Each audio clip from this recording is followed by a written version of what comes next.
So the presentation we're going to go through today, we're going to talk about the Pareto principle or Pareto. I actually haven't double checked how that's pronounced. I've heard it both.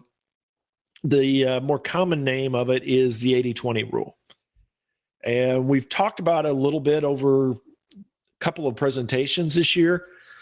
And I wanted to sort of get into that a little bit more. It's basically how we can use this to move ourselves forward, to cover that goal of taking a little progress, a little step every day moving forward, even if it's a small amount, is to get some regular wins, some regular progress, and over time, thus some very large progress and accomplish some huge goals. So really the approach of the Pareto principle that I want to talk about, we're going to talk about achieving success through minimums.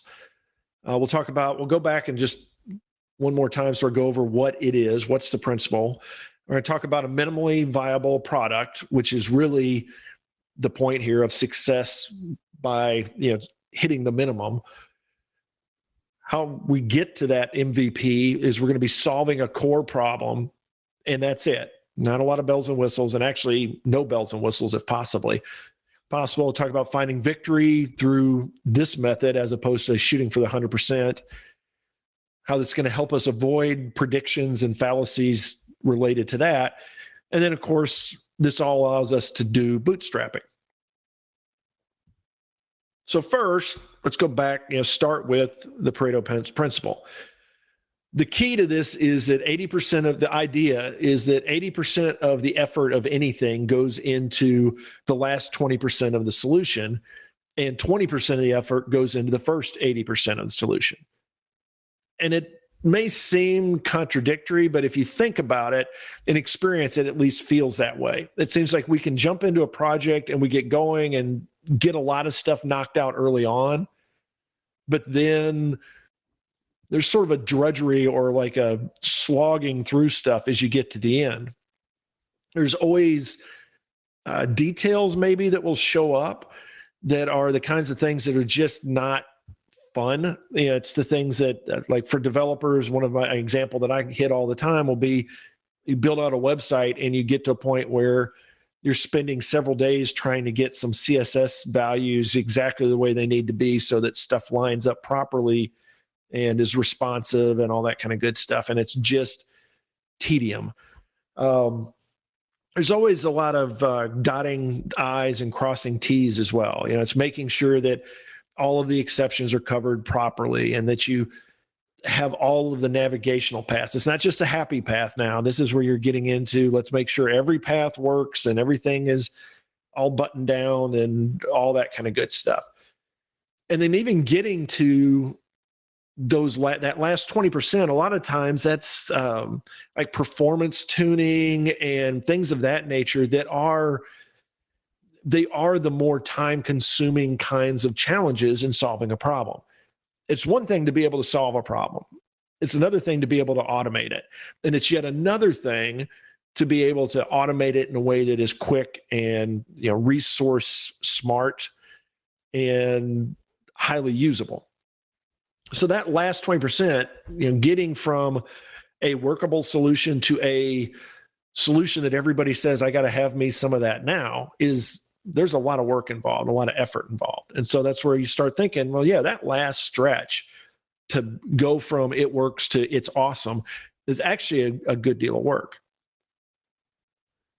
So that 80%, when you think about it, that's really like it's sort of your lean, mean machine there. It's slim, it's trim. You don't have a lot of extras necessarily. You don't have like the nice flashy messages and notifications and all those kinds of things, but you also don't have necessarily the smoothest, easiest to use solution. Now, when considering this, and this is something to start keeping in the back of your mind as we go through the recommendations in this presentation, is 80% enough? When you're doing and this is particularly with an MVP, this is a lot of what the discussion tends to be around in my experience, is what makes it an MVP? What do you have to have in that to make, to cover the V part of it, to make it actually viable. Because sometimes you can solve a problem very quickly and it's useful or usable, I guess is probably a better term, but not really, it doesn't really cover the P, the product part of it. It's like, yeah, it works, it's viable, but to get somebody else to use it, it's too much for them to overcome to actually make it useful to them. And in some cases, an MVP is going to be more than 80% of the solution. There's just the complexities or things like that come into it, or the risk that your customers are willing to take on is too much. Like version 1.0 of nearly everything. Sometimes people say, I don't care what it is, I'm not going to buy a 1.0 version because I know there's a sizable amount of bugs. And whether that's true in that specific case or not, that's the perception. And the key there is they're not accepting the risk that this is 80% of the solution. I would rather wait until it's 90% there or 100% there. So then that may eliminate the product part of MVP if you're not far enough along. On the other hand, I've seen some where there's cases where the initial presentation and vision is this huge, incredible, awesome thing. And the MVP is really only 20 or 30% in. And there's a lot of the startups, especially in the late 90s, early 2000, 2001 kind of time frame, when you had the dot-com burst and the bubble just fell out. There were a lot of products and solutions that worked to some extent, but they were trying so hard to go, get to that 70 or 80% point, when if they had just really buttoned up the 20 or 30%, they could have gotten themselves going. And we'll talk more about that, a few more slides into this. A key thing I also want to bring up as we talk about this is that 80-20 is not about cutting corners. It's not about like just slamming this thing home and saying, declaring victory and moving forward. You still need to properly design, properly build out whatever it is that you're building.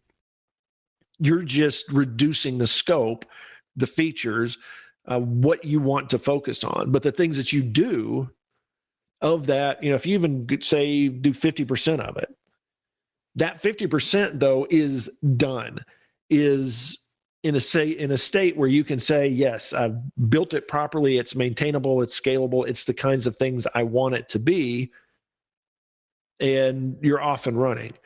If you're not including those pieces, then you're probably more of like a proof of concept or something like that. Because the key to this whole process, the idea that we're going to take with us, is that if I'm embracing releasing at an 80% point, then at least for that 80%, it is solid and I'm confident enough in it that it's a foundation now that I can build on to get that last 20%. And again, it goes back to thinking about the MVP. If it's blowing up all over the place, causes people to burst into flames or something like that, sort of eliminates the P of MVP. That product side, people don't like to buy stuff that blows up in their face all the time. So you're not cutting corners here, you're reducing scope. And there is very much a difference between those two approaches. So let's talk a little bit more about a minimally viable product. In general, the key to an MVP is that it solves the primary problem as simply as possible. And we talked about this all the time. When we're building software, we're really solving problems. People have some sort of pain point. We're offering a solution for it. And the MVP says, here's your problem. I'm going to give you a solution that will solve that problem. It may not be the best solution. It may not be the easiest thing to understand. It may not have all the nice documentation and user manuals and stuff like that. I may have to hold your hand a little bit initially to help you get started using this, but at least it will solve your problem. And that's what if you're building an MVP, that's what you got to keep in mind. What is the primary problem? What is it that I'm trying to solve? And then what would solve that? And then when you look at that solution, is there anything that I can actually take out of this that's not adding to solving the problem? And often the first step we take in solving a problem is more or less creating an MVP. Now, it may not be entirely there, but the first thing you got to do before you automate is you have to have at least a solution. And then you're able to abstract that and automate it and turn it into a software solution, an actual product. So a lot of times an MVP exists somewhere along the way. It's just we don't necessarily do the packaging and the deployment and all the other things that make it a product. We have all the features. We have things more or less where they need to be to branch off and create an MVP. It's just if we don't do it, then there may be some tightening bolts and crossing T's and dotting I's and all that kinds of stuff that you would do for release, but we just skip the release and thus skip the opportunity to have an MVP. The reason why you would want one is this is your low risk approach to your product. This is really important when you're not sure exactly what the market's going to think about your product.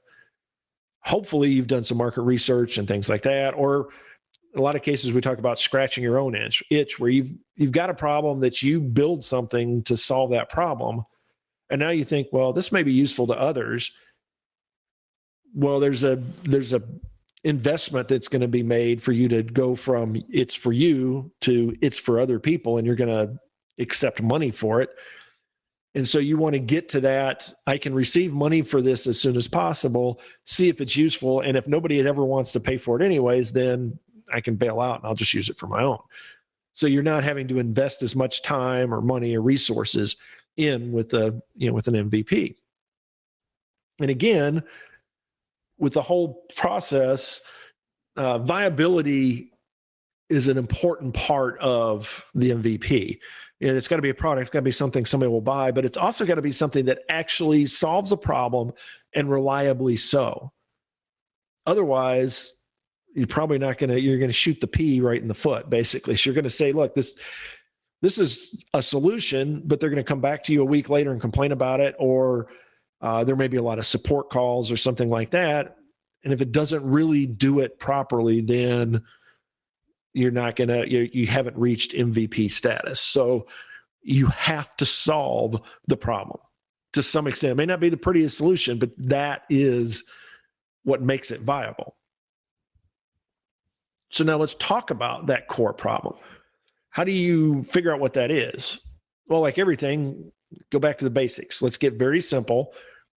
Talk to your customer, your stakeholders, or whoever it is that is the product owner, that is the person that, or people that can help you define what the problem is.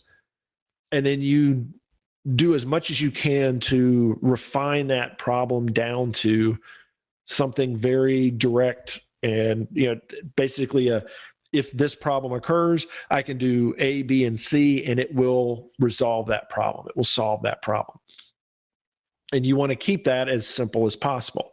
Avoid any of the nice to haves. And whenever you're talking to customers or clients or stakeholders, nice to haves will bubble up all the time. And sometimes they don't even know that it's a nice to have. They'll say, yeah, that's a requirement. I've got to have that. And then when you press them on them, find out that, well, they really don't need it. It just saves them some time. And so it's not it's not a requirement for the primary problem. It's another problem that they want to solve.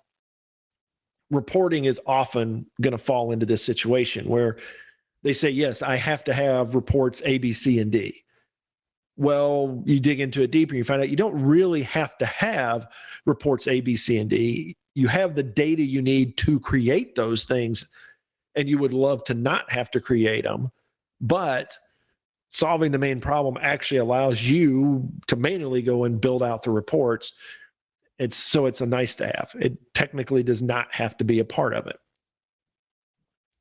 Usability is a difficult thing to work through on the MVP. It's got to be usable. It's got to be something that essentially you got to figure that the pain involved in using the product has to be substantially less than the pain that it's relieving. Whatever the problem is that's being solved, if it's more trouble to deal with the product to get that problem solved than it is to solve the problem itself, then usability is not where it needs to be. So it's going to be, it's one of those, it's really, you've got to look at that on a case-by-case basis, is that you have to think of it. You don't get to throw usability out when you're creating an MVP, but you do, very easily could have it limited where it's going to be a little more clunky or time consuming than, the 100% solution or where you really want it to be. But you can, remove some features or some bells and whistles, and it's usable. It's just maybe slow, or something like that. And it's a lot of cases, a good MVP usability kind of example would be where it's slow. So you kick off whatever the solution is, and you can go get yourself a cup of coffee and go do a couple other things, and you come back and then the solution's there, versus down the road where you click a button and 3 seconds later you have the solution. Another thing with the sort of stepping back and really figuring out that core problem is there should be a primary use case or user story, and maybe just one or two of them. And a good example I think of would be an ATM. The ATM is now a way that you can do all kinds of banking. You can check your balance, you can transfer money among accounts, you can do deposits and withdrawals and all this kinds of stuff. Well, if you wanted to think of a minimally viable ATM, a way for somebody to do basic banking without a teller, without a human teller, then really you could get it down to, I need to be able to deposit and I need to be able to withdraw. All the other things are really nice to have. And technically, an ATM could go down to, I just need to be able to withdraw, because there's other ways that you can get around deposits and stuff like that. But it's the kind of idea that, hey, I'm out somewhere banking, the bank's closed, I need to get cash. So you could work down an MVP being as simple as, I need a solution to being able to convert the digital funds I have in my account to, physical money of some sort. There's a lot of other things that would seem to be important, like checking your balance and deposits, things like that. But yeah, and then of course now you think of today, the deposits where they just like take a picture of the check, and so it all runs through so much faster and all that kind of good stuff. And it's instantaneously, you can see it on your bank balance, your account savings or checking account balance. If you pull 20 out, then it immediately updates the balance, all that kind of stuff. That's all nice to have. Those are all things that are very helpful and allow you to get beyond the MVP stage. But when you think about an MVP, it gets down to something very simple. It's very much the brass tacks, as they would say. Now, one of the things that we want to do, a goal in this 80-20 rule, is being able to declare victory, is to find some victories along the way, is to avoid getting into that long stretch to get that last 20% and be able to have some things that help feed us basically to get to the 100% point, so that we have some checking off along the way, as opposed to just be sitting there just working on it before we finally get to the solution. And of course, the most important part of this is it helps us avoid the cost of a long project before putting a product out and being able to get, putting a solution to whoever it is, so that we can actually get feedback and revenue and all those other important things that help us really build the best solution. It also allows us the ability to declare wins and move on, instead of struggling or getting into some sort of death march where we're just like churning over that last 20%. We get to say, okay, we've got something that works. We've got that MVP. It's something that's useful. People can actually start getting benefits from that, and we can move on and start improving on that, that version 1.0. In general, important thing here too is recognizing the human, the joy that we get out of getting something done. Most people get a little bit of a burst. You get energized by being able to say, got that done, check that off, was able to move on. I was able to do something today or this week or this month, something you can hang your hat on. And so with doing this, taking this approach where you say, all right, I'm going to find some wins earlier than that 100% mark, is going to allow you to get some of the, the endorphin rush of getting some of those successful completions along the way. Honestly, this is a huge part of what the Agile process provides. When you get beyond the idea that maybe we don't have to have as much documentation, which everybody likes that idea, one of the best parts of Agile is that sprint where you have a release at the end of a sprint. So every 2 weeks or 3 weeks or a week or 4 weeks or whatever your sprint duration is, you get something that you've produced. It's essentially, maybe not quite an MVP, but along that lines of an MVP from where you started. So you get to sort of change stuff up a little bit, but also feel like you're making progress as opposed to feel like you're, running through quicksand or something along those lines. And of course, that gives you steady progress. The thing that's that sort of holy grail that we've looked at, throughout all the different topics we've covered is forward progress, is being able to say, okay, I got something done, I can move forward from it. It's something that we can build on as opposed to, sitting there and spinning your wheels. A real important thing to consider when we look at this sort of MVP 80-20 approach is we don't know what we don't know. When we're building a product, there is always changes that come.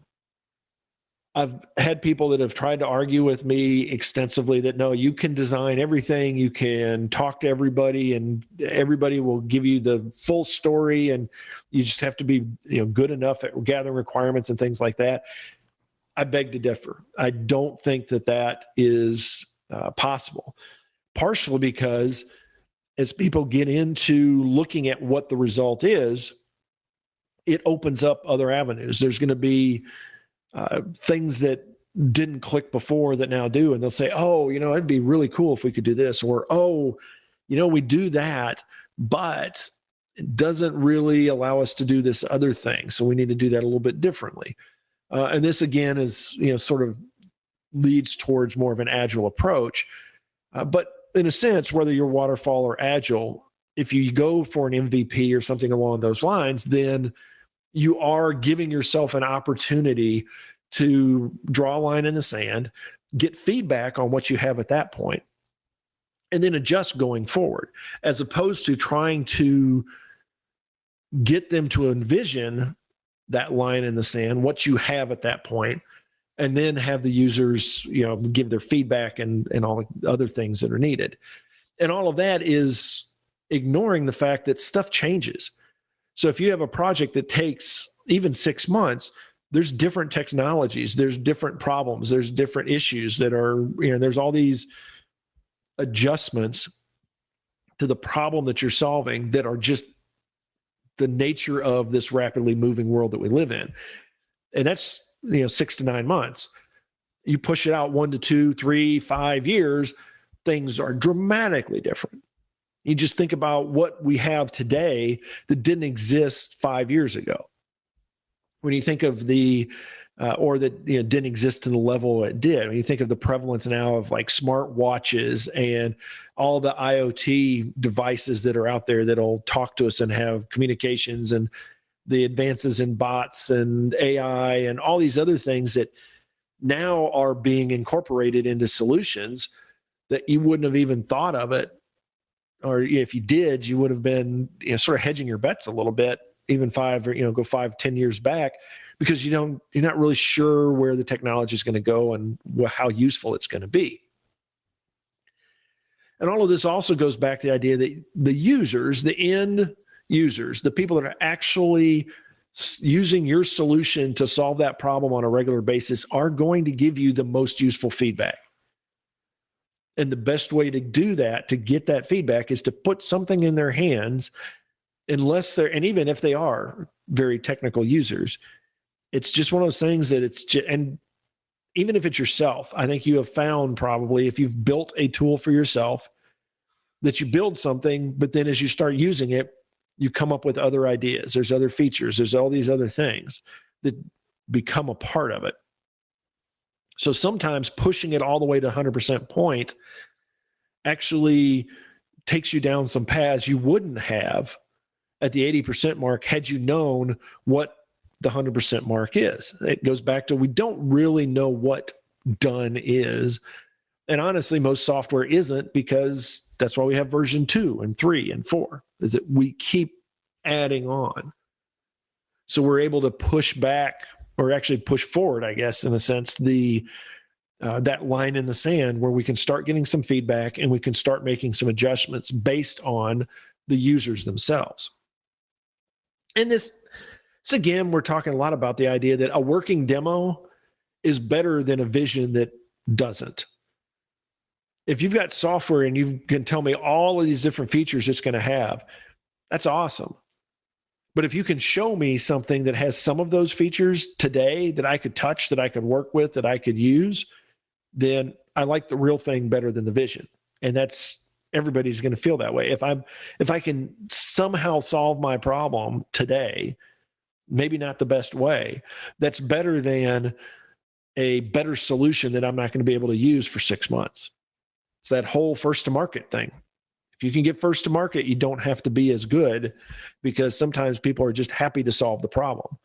And that allows you first to market, then start generating feedback and revenue and all the things that will help you make a better product at the end. And another key to all of this is, when we're building an MVP, when we're trying to figure out what needs to be in that 80% part, we can stick to what we know as far as what the requirements are and how they should work. There's going to be some facets of a solution that we're dead set, this is what has to be. It's just, there's no question about it. These are the requirements that just have to be there. That's part of the MVP part of it. And we know those. We don't have to spend a lot of time, talking about all the nuances of it or anything like that, because we know it. That allows us to take the other things that are going to take more thought and discussion and kick them down the road, essentially. We say, yeah, this is important, but we're going to cover the things we know first. And then that allows us time to, properly consider and bake in those other things that we're going to cover later. And of course, all this leads us to the idea of bootstrapping. We're going to build something that's a solid foundation, and then we're going to be being able to build on top of it. That's the whole point. It's almost like a point release. Like, we're going to go to 0.8 release, 0.8 version, and then we're going to release it. And then we're going to continue working our way out to version 1.0. We get to allow that MVP, that 0.8 version, to draw users in, to sell them on our solution, get them involved, get feedback from them. And thus, they're going to have some sort of an ownership of that final solution. So you're building not only a customer base, you're building, in a sense, a loyal customer base, because they're going to feel like they've been a part of this. And so you're not only, getting some money to help get you through that last stretch, you're going to have a higher confidence that what you build in that last 20% is what people want. And, so you have those options for revenue. Also, can allow you to get further. It allows you to extend the runway to get features into version 1.0. If you've got a budget of, whatever it is, if you've got a budget of $100, you have a budget of $100. You can only do so many features with $100. But now if you've got people bringing revenue in, and now your budget's going to be $100 plus, maybe you can earn $20 more before you get to the end of that. Now you have a budget of 120, and so you can do more with it. So while there is a risk of letting that intellectual property out early, of getting a release out there that somebody else could look at and mimic and essentially steal, there is also the benefit of getting feedback, of getting some revenue and ability to build more features in to that 1.0 product. So there's a balance, there's a risk and a reward there. But again, that goes back to if we do things right, we can sort of mitigate the risk of showing that, hey, here's a solution for this problem, and still get the most of getting feedback from our customers and being able to build the best solution for that problem.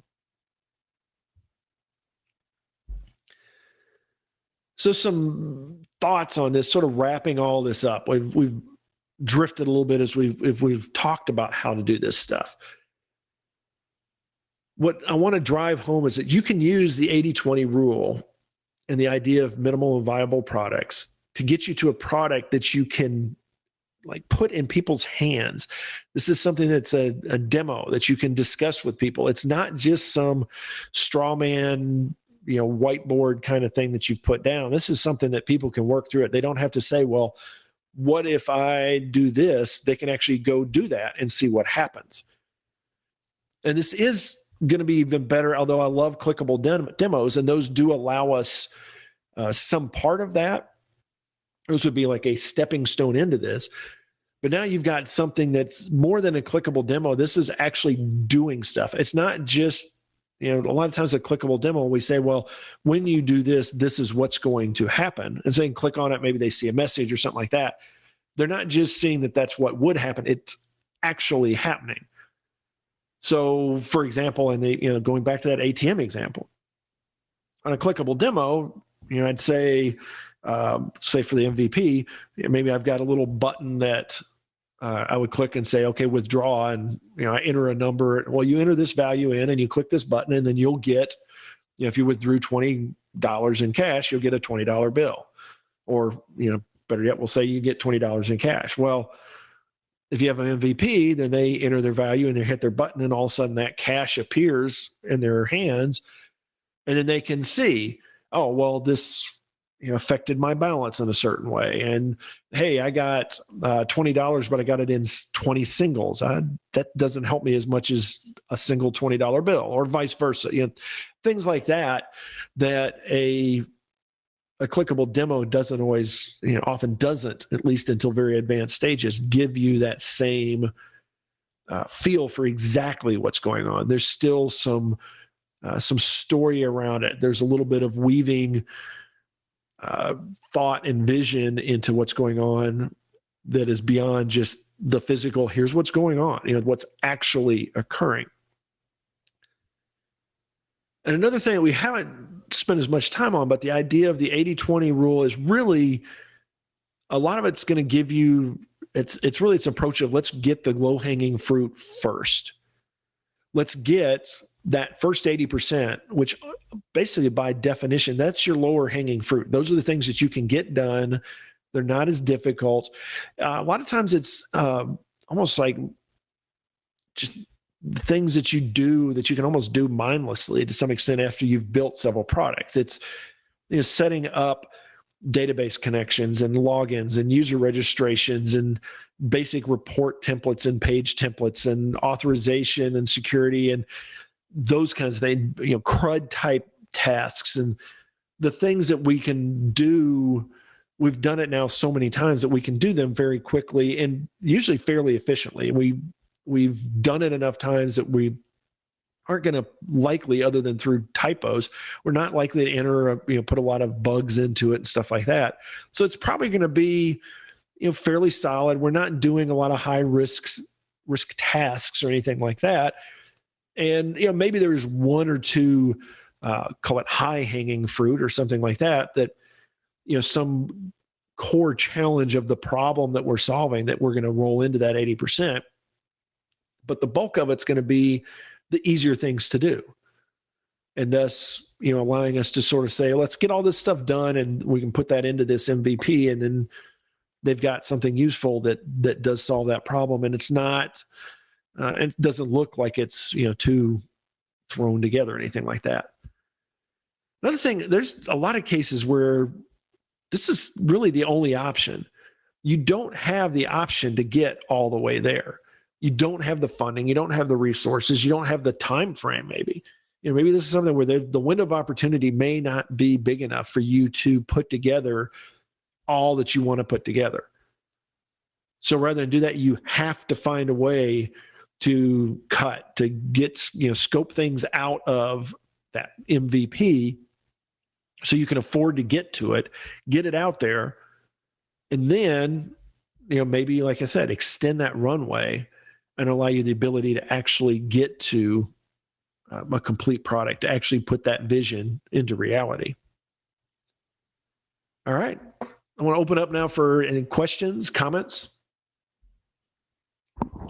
Hey there, Rob. Yeah, I was thinking about like the effort of the 80% to the effort of the 20%.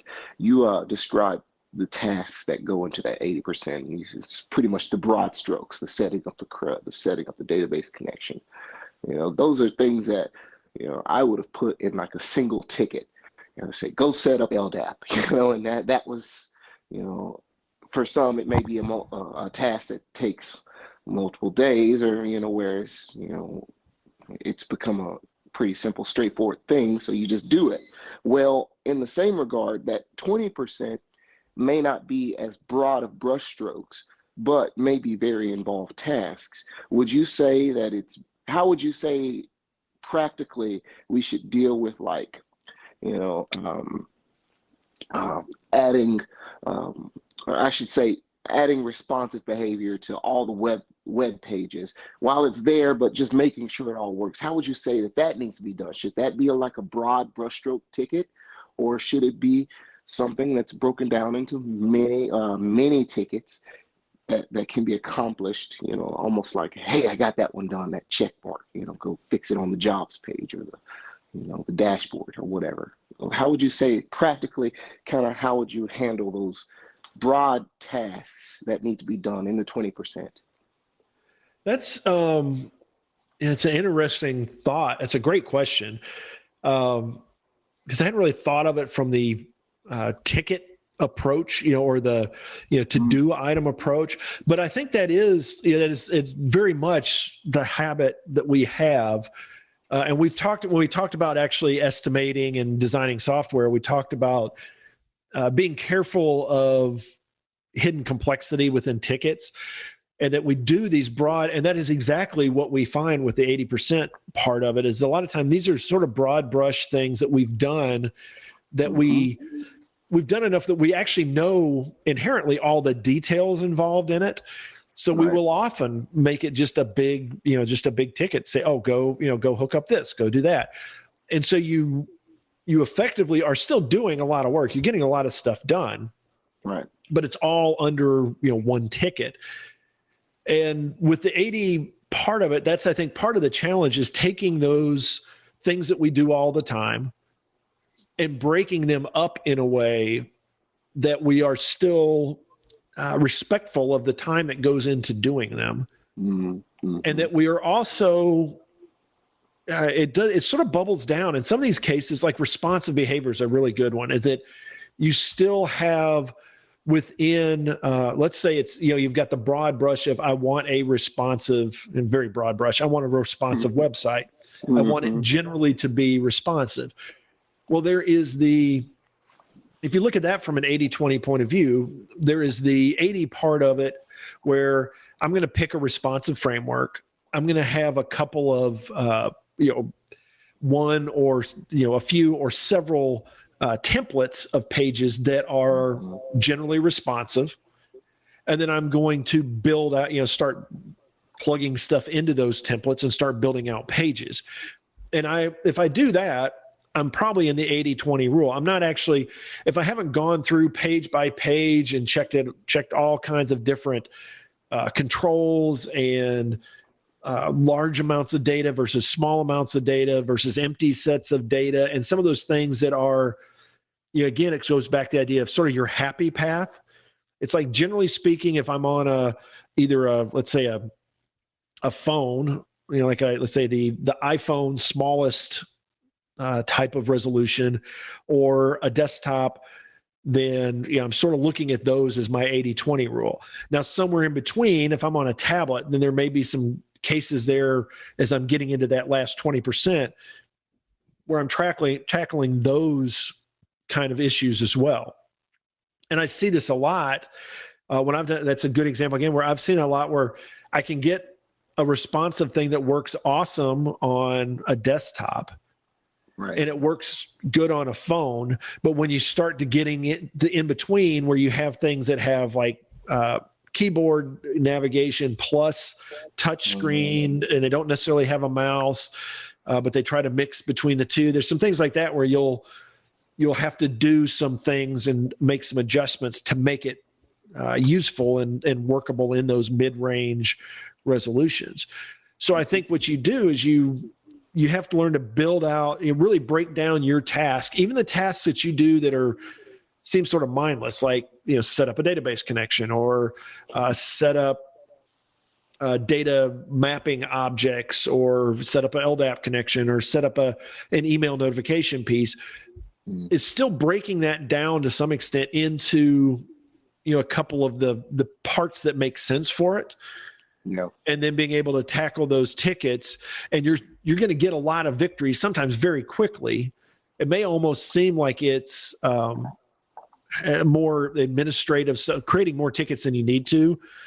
But hopefully you're still thinking about it in the bites of 1 to 4 hours of work into a ticket, and then being able to extract out the pieces that are that last 20%. It's I've got it sort of done, and I'm going to get it to a point where it's good enough, and then I'm going to come back later and do that last 20%, as opposed to I'm going to go in and I'm going to build this nice, fully responsive site, and it's going to work no matter what kind of data, however the format is, all that kind of stuff. You're going to say, well, I'm going to get to a point where it works for these couple of use cases, or this, these couple of things that I need right now, and I'll come back later and finish it out. I see. That's good. I appreciate that. Yeah, cool. Excellent question. That's really good. I hadn't even thought of it in the things to do and task and ticket point of view. Other questions or comments?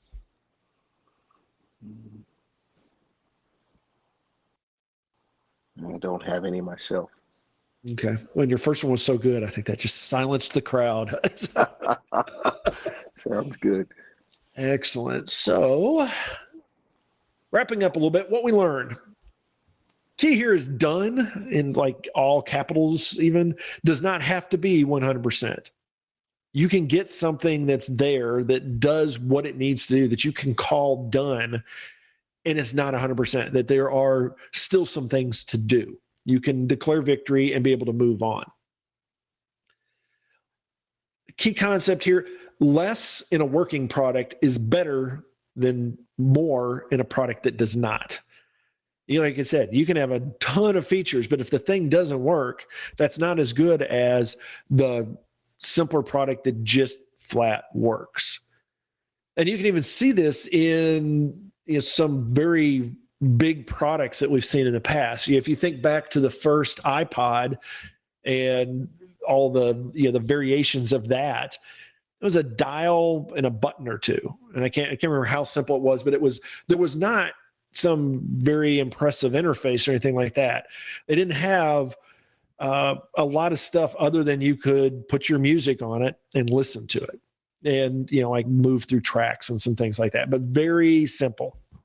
If you had sat down and thought about a music player before that, you probably would have said, well, I need to have some sort of like a keypad to it, because I've got to be able to search for songs or albums or artists, things like that. So I've got to be able to type in what I've got, which would have been easier than the little spinning through A, B, C, D or something like that. Some of the things that it does, it may have been more direct to use a keyboard, but in the end, it ended up being, I think for a lot of people, even faster to do the little spin dial and stuff like that. So simpler actually ended up being better, as opposed to you could have built a much heavier duty, almost like we have now. You could have built like a phone based thing where you've got a nice keypad and all this other stuff that you do, but that would have meant waiting until technology and other stuff got you to the point to be able to do that. So they got a product out sooner rather than later, and that made all the difference in the world. Another key, we really rarely know all of the requirements. Until the rubber hits the road, there's going to be things that people are like, oh, I didn't think about that, even if it's ourselves. So let's find a point where we can actually start putting the rubber to the road sooner rather than later, so we can actually get those requirements. And based on that, that allows us to really cut our losses that we might have had if we tried to build that 100%, but we didn't build it correctly. Maybe there were some requirements that we didn't need to have in there, or there were some requirements that were missed. Well, instead of that wasted time and that wasted effort, we can cut those losses out earlier on and get a solid foundation and then build from there. So we don't have to, retrofit stuff or refactor or things like that as much, because we have that foundation and that thing is solid. And now instead of, duct taping and building things on top of something else, we have a more solid foundation that we've worked with. We've got more that was built in from, more or less from the start to some extent. And this doesn't mean, this is not a silver bullet by any means. This doesn't mean we're not going to refactor or that we're not going to make changes and adjustments. But if we do it right, then we've done our best to avoid coding ourselves into a corner, and we're able to actually, we've got the hooks in place and stuff like that, so we can build on top of it, as opposed to having to go back into that foundation and break it up and redesign it for the new features. That being said, we've reached the end of yet another exciting presentation of the Developreneur world. As always, appreciate your time. Any of this, always happy to discuss further, and whether on the Slack channel or any of those other places. And as always, you can send questions, comments, suggestions via email to info@developerpreneur.com. You can get us on the Contact Us form on the developerpreneur.com site.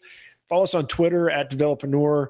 Again, there's just a lot of stuff that we throw out through there, a lot of the research and tools and links and stuff like that. We probably leave it, it's probably about 25 or 30% of what shows up on Developerpreneur is actually content we produce. The rest of it is stuff that has been found all across the internet. A lot of stuff to help you as a developer, as an entrepreneur, as a life hacker, and all that kind of good stuff. And we actually do still exist on that ancient thing known as Facebook.com, and have a Developerpreneur page out there that we put all of that is more purely our content. We make sure that the videos and the podcasts and all that kind of good stuff shows up there. As always, goal is making every developer better, and we just get better together by working through all these problems and finding solutions. So go out there